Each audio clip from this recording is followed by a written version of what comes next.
Especially Jaganmohan Reddy gang ఏంటంటే వాళ్ళ ఇంట్లో ఏం జరిగిన అనుమానమే. ఎందుకంటే వాళ్ళ బాబాయ్ని మాంసం కొట్టినట్టు కొట్టేశారు, శుభ్రంగా కొట్టేసి గుండెపోటు అని చెప్పారు. అది గుండెపోటు కాదురా బాబు, గొడ్డలపోటు అని తేలిన తర్వాత అయితే చంద్రబాబు చంపేసాడు అనేసారు. అంతే. ఇప్పటికీ వాళ్ళు అన్నీ కూడా వాళ్ళు ఏమంటారో అడేస్తారు అంతే.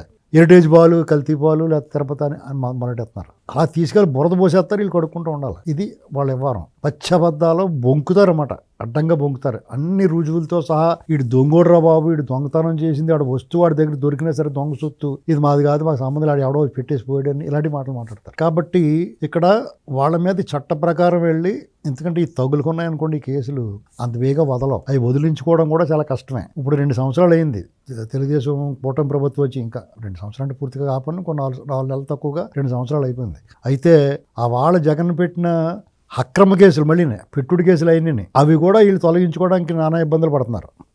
ఒకేసారి తీసేయటం ఉంటుంది.